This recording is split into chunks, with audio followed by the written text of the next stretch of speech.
Romeo अध्याय 5 और 17, यदि वहां से आप वापस आ गए हैं तो रोमियो 5:17 क्या कहता है? चरण 17 कहता है, क्योंकि जब एक मनुष्य के अपराध के कारण मृत्यु ने उस एक ही के द्वारा राज्य किया, अर्थात यीशु मसीह द्वारा अवश्य अनंत जीवन में राज्य करेंगे। कहिए, मुझे कृपा की प्रचुरता प्राप्त हुई और धार्मिकता का उपहार। ध्यान दें कि उसी चरण में कृपा की प्रचुरता और धार्मिकता का उपहार है। मुझे कृपा विश्वास की प्रचुरता और धार्मिकता का उपहार प्राप्त हुआ है। वो कहता है कि यदि आपने ऐसा किया है तो आप जीवन में एक ईसा मसीह द्वारा शासन करने जा रहे हैं, आप जीवन में राज करने जा रहे हैं। आप कृपा की प्रचुरता और धार्मिकता के उपहार के माध्यम से जीवन में शासन करने जा रहे हैं, तो जीवन आप पर हावी नहीं होगा। अब मैं कह रहा हूं कि वस्तु जीवन में होने वाली है। हाँ, चीजें होती रहती हैं। आप जानते हैं जीवन में तनाव होता है, चीजें होती रहती हैं, चीजें होती रहती हैं। मेरा मतलब है हम ऐसी चीजें ना हो उसे प्राधान्य देंगे। मेरा मतलब है कि आप जानते हैं रिश्तों में दरार आती है, लोग अपनी नौकरी खो देते हैं, चीजें होती रहती हैं। लेकिन क्या आप जानते हैं कि बाइबल कहती है कि सिर्फ इसलिए कि कुछ चीजें होती हैं, आपको उन्हें अपने आप पर हावी नहीं होने देना है। आपके पास परमेश्वर की कृपा और धार्मिकता का उपहार है ताकि आप जीवन में शासन कर सकें। इसलिए मुझे आपके जीवन की कुछ जानकारी नहीं है, लेकिन मैं इतना जरूर जानता हूं कि आपको इसके लिए समझौता नहीं करना है और ना ही इन्हें इससे अपने पर हावी होने देना है। आपके जीवन में परमेश्वर की कृपा है, तैयार हो जाइए, आप शासन करने वाले हैं।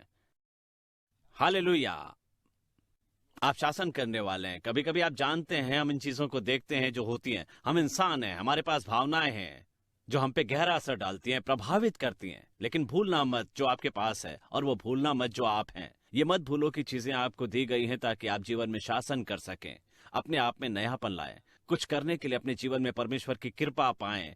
परमेश्वर की कृपा में रहने वाले ईसाई के लिए आप अंत में कभी नहीं होंगे। ऐसी स्थिति कभी भी नहीं होती कि आप कह सकें कि सब समाप्त। आपके लिए नहीं, आपके लिए नहीं। क्षितिज पर एक नया अभियान। परमेश्वर की प्रशंसा करें। मैंने कहा क्षितिज पर एक नया अभियान है, और अभी आप में से कुछ के लिए शायद वो नहीं है जहां आप होने की उम्मीद करते हैं, लेकिन परमेश्वर की प्रशंसा करते हैं। आप ईसा मसीह पर भरोसा करते हैं, और तब तक ये खत्म नहीं होता है जब तक कि ये वास्तव में खत्म ना हो जाए। मेरी माँ ने एक बार मुझसे पूछा था, वृद्ध लोगों के लिए क्या है? मैंने कहा, अच्छा परमेश्वर, उनके जाने से पहले मूसा 80 साल के थे, और ये अभी खत्म नहीं हुआ है कि यदि आप इस कृपा और धार्मिकता के उपहार पर हार नहीं मानते, गिरते नहीं हैं और छोड़ नहीं देते, तो आप शासन करने वाले हैं। रोमियो अध्याय 5:17 कहता है कि वास्तविक स्वतंत्रता पाप में जीने की नहीं, बल्कि पाप के बंधनों से मुक्ति है। स्वतंत्रता पाप के बंधन से मुक्ति है। पाप परमेश्वर की कृपा को नहीं रोकेगा, बल्कि कृपा पाप को रोकेगी। पाप परमेश्वर की कृपा को नहीं रोकेगा, बल्कि परमेश्वर की कृपा पाप को रोकेगी।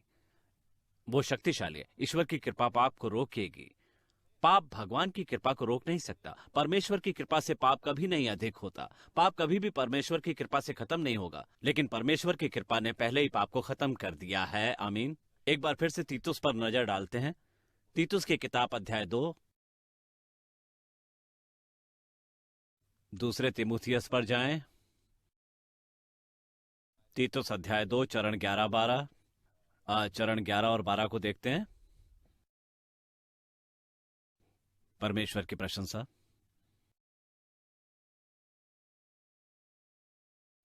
चरण 11 कहता है कि क्योंकि परमेश्वर का अनुग्रह प्रकट है जो सब मनुष्यों के उद्धार का कारण है। वे दो ग्रीक शब्द सोजो और सोतेरिया परमेश्वर की कृपा है जो समझदारी और मुक्ति और समृद्धि और उपचार और पूर्णता लाते हैं। वो कृपा जो इस मोक्ष में लाती है। वो कहता है कि सभी पुरुषों को दिखाई दिया है। दूसरे शब्दों में, उसने इस मोक्ष को खरीद लिया और इसे ग्रह के प्रत्येक व्यक्ति को उपलब्ध कराया।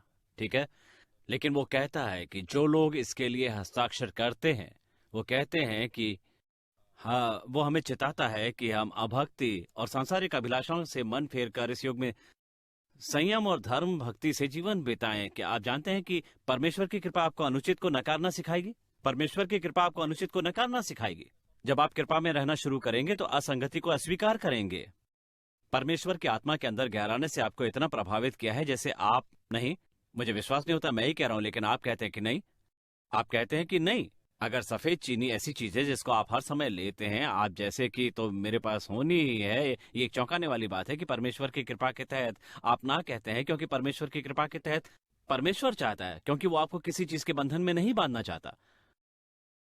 उसने आपको हर चीज से मुक्त होने के लिए स्वतंत्र कर दिया। हालेलुया। वापस दौड़ के अंदर नहीं जाना है, बंधन पाने की कोशिश करनी है। परमेश्वर को सामान करने का मौका मिला है। परमेश्वर, आप जानते हैं, जब बाइबल को आपको प्रशिक्षित करने का मौका मिला है, तो हे परमेश्वर, आप जानते हैं कि मैंने सोचा हम प्रार्थना करते, मेरे बच्चों को परमेश्वर की शिक्षा मिलती, बच्चों को शांति मिलती। मैंने सोचा ठीक है, जब परमेश्वर मेरे बच्चों को रविवार की तरह छोटे मोटे स्कूल में पढ़ने जा रहे हैं, लेकिन परमेश्वर कहते हैं, ओ तुम नहीं समझ रहे हो, तुम मेरे रास्ते से हट जाओ, मैं उन्हें सिखाता हूँ।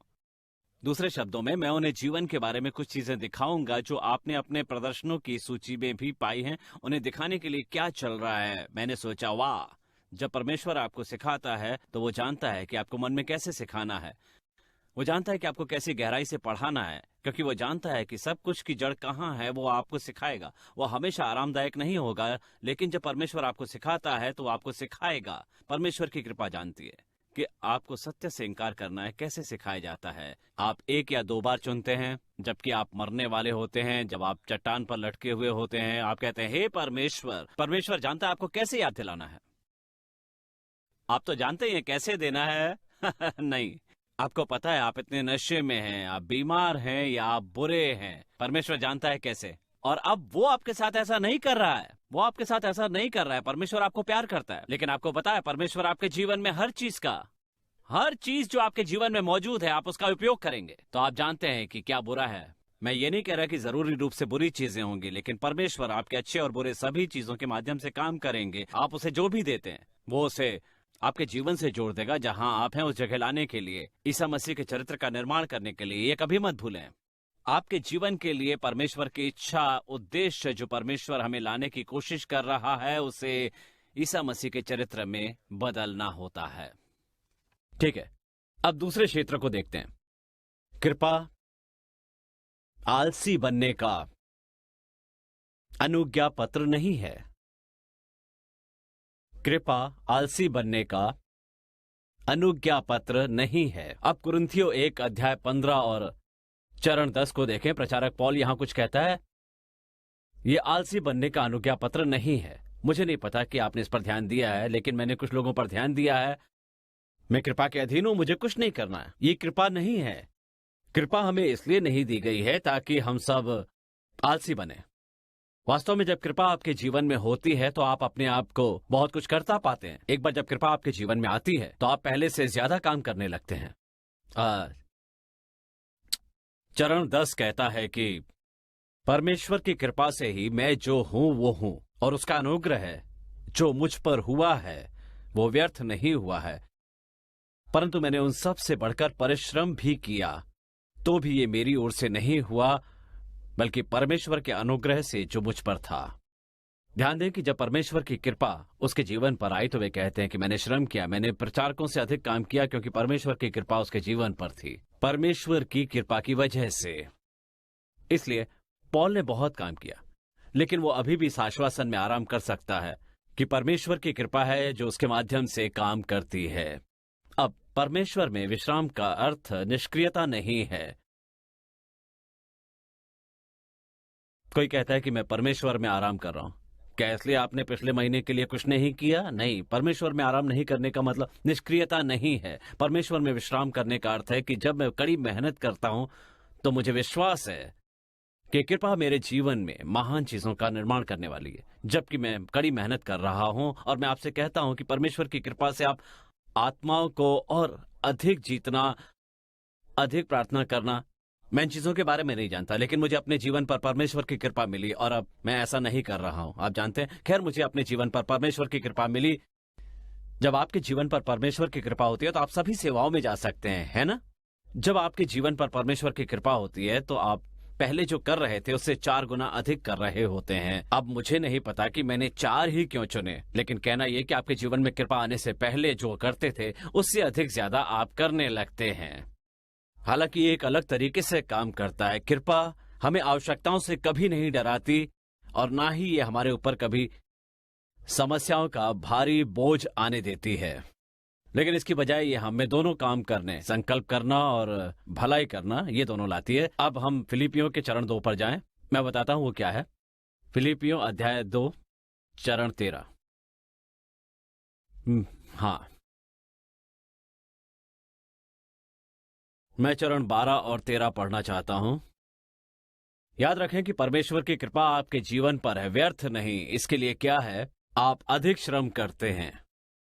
ये वहां है ताकि आप अधिक श्रम कर सकें। कोई कहता है अच्छा है कि आत्म प्रयास नहीं है। नहीं, ये काम है जो कृपा से आता है। ये बिल्कुल ऐसा है जैसा बाइबल कहती है कि हम कामों से नहीं बल्कि कृपा से सुरक्षित हैं। तो क्या हुआ, काम बाहर आया, हम सुरक्षित हुए, फिर काम आया। हमने सुरक्षित होने का प्रयास नहीं किया। ठीक है, तो 13 से पहले देखते हैं कि 12 देखते हैं, जिसमें कहा गया है, मेरे प्यारों, जिस प्रकार तुम सदा से आज्ञा मानते आए हो वैसे ही अब भी न केवल मेरे साथ रहते हुए बल्कि विशेष करके अब मेरे से दूर रहने पर भी डरते कांपते हुए अपने अपने उद्धार का कार्य पूरा करते जाओ। अब हम अगर यहाँ रोकते हैं तो हम मुसीबत में हैं। ठीक है, लेकिन वो आगे बढ़ता है और कहता है कि क्योंकि परमेश्वर ही है, इसलिए इच्छा और काम दोनों बातों के करने का प्रभाव तुम्हारे मन में उत्पन्न होता है। इसलिए वो परिश्रम के बारे में बात करता है, लेकिन वो कहता है ये याद रखें कि ये परमेश्वर ही है जो आप में काम करता है। इसलिए आप काम कर रहे हैं, इसलिए परमेश्वर आप में काम कर रहा है। तो सुनिश्चित करें कि परमेश्वर की कृपा है जो उस परिश्रम का उत्पादन कर रहा है। सुनिश्चित करें कि परमेश्वर की कृपा है जो आप में काम कर रही है। और वचन 13 की बात मुझे बहुत पसंद है, वो आपके लिए दोनों काम कर रहा है। उसकी इच्छा उसकी अच्छी खुशी के लिए करेगा। तो जब परमेश्वर आप में काम करता है तो आपके लिए दोनों में उसकी इच्छा और उसकी अच्छी खुशी के लिए करेगा। जब वो आप में काम कर रहा है, आपके अंदर काम कर रहे, परमेश्वर की कृपा है। जोर से बोलिए, परमेश्वर की कृपा मुझ में काम कर रही है। दोनों इच्छा के लिए और उसकी अच्छी खुशी के लिए करेगा। अब इसका मतलब क्या है कि आप इसे करना चाहते हैं। जब परमेश्वर की कृपा इच्छा करने के लिए दोनों काम कर रही है तो आपके पास करने की इच्छा शक्ति है। आपको उस चीज को करने की इच्छा है। ऐसा नहीं है कि जो आप कर रहे हैं वो नहीं करना चाहते हैं कि ओ परमेश्वर हमें काम मिल गया। नहीं, हम ऐसा नहीं करना चाहते। किसी को शायद आपको घर जाने के लिए कहना होगा, रुकना होगा। जब आप पे कुछ करने की कृपा होती है तो आप ये नहीं जानते, कभी कभी ऑफ बटन खोजना होता है, वरना आप खुद को संकट में डाल सकते हैं, यहाँ तक कि खुद को जला भी सकते हैं। परमेश्वर की कृपा से मुझे ऐसा महसूस हुआ जैसे पिछले कुछ महीनों में किया है। इस संदेश को सिखाने के लिए मुझ पर परमेश्वर की कृपा ही है, जिससे मैं समझ पाता हूँ कि मुझे स्टॉप बटन खोजने की जरूरत है। मुझे बस रुकने की जरूरत है क्योंकि ये कुछ आप करना चाहते हैं, ये परिश्रम है जो आप कर रहे हैं, उस फल के परमेश्वर द्वारा सुनिश्चित किया हुआ है कि उसमें से बाहर आने वाला है। और यही जो आप पूछ रहे थे, परमेश्वर मुझे ये चीज दिखाएं जिसे करने के लिए आप मेरे साथ काम कर रहे हैं। वो चीज दिखाएं जिसकी वजह से आप मुझ में काम कर रहे हैं। आपको बताऊं ये कब कठिन पसीने से तर श्रम करने वाला है, जब आप ऐसा कुछ करने का निर्णय लेते हैं जिसके लिए आप पे कृपा नहीं है, और आप उसे केवल इसलिए कर रहे हैं क्योंकि आपने किसी और को करते हुए देखा है, सुना है किसी और ने ऐसा करके कितना पैसा कमाया है, और फिर आप ये करने की कोशिश करते हैं जो आपने किसी और को करते हुए देखा है, लेकिन आप उसका आनंद नहीं उठाते हैं। आपके लिए एक बोझ है, आप इसे करने के लिए अभिशक्त नहीं हैं, आप उससे नफरत करते हैं, आप सिर्फ गलत कारणों से उसे कर रहे हैं। आप बहुत लंबे समय तक ऐसा नहीं करने जा रहे हैं, लेकिन मानो आप पाते हैं आप पे क्या करने की कृपा थी। आप उसे प्यार करते हैं, आप उसे मुफ्त में करते हैं, आप जो कर रहे हैं उससे प्यार करते हैं। मानो मैं आपको बताता हूं कि आप सभी को उसमें परिश्रम देना होगा। यही कारण है कि आप केवल स्वैच्छिक क्षेत्रों में ही देख सकते हैं। आप उन लोगों को देख सकते हैं जो इसे करने के लिए बस कृतज्ञ हैं, वे बस हमेशा प्रतिबद्ध हैं, वे सिर्फ वही काम करते हैं जिसकी उन पर करने की कृपा हुई है। जो विशेष चीज करने की